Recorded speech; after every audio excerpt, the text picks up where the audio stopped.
10 Guiding Principles of Instructional Technology in Distance Education, Simplicity and Practice by Robert Markin. Principle number 1, media is not an instructional replacement, it is a supplement.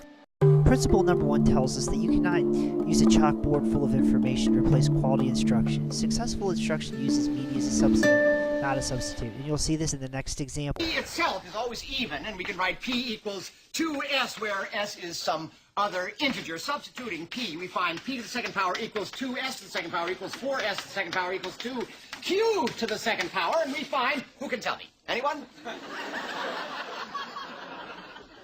Okay, I'm getting...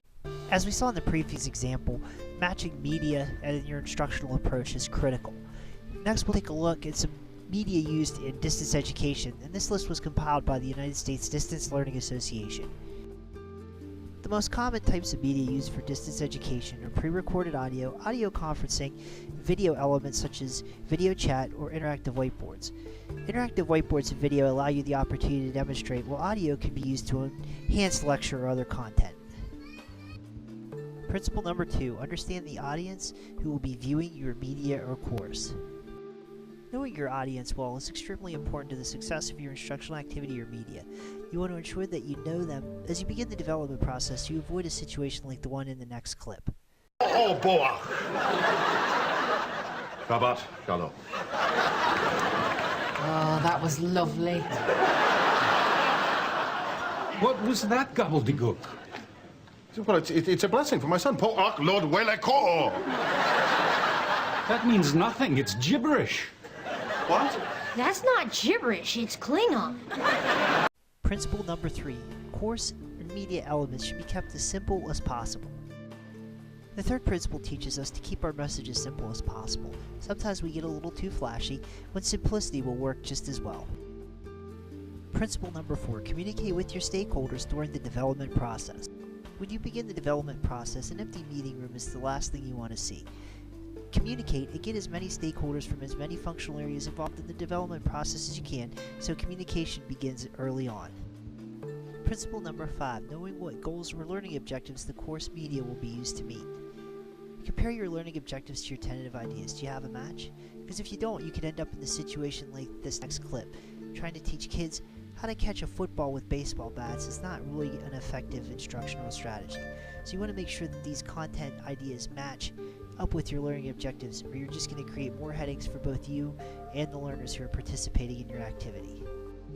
Principle number 6, know what resources are available for your use when presenting your course or media. If you look in this environment, you know that technology is going to be limited, so you want to make sure that whether you're teaching online or designing for something on ground, make sure that you have the appropriate resources available for your course so that you don't run into issues with technology when you go to present.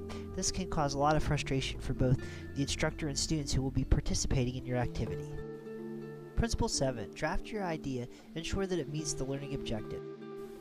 Planning and drafting are important to the success of any project. You want to take a look at where you're at and where you might need to go.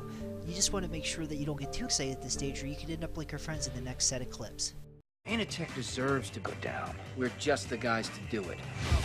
Tell me about that virus you're always talking about. The one that could rip off the company for a bunch of money.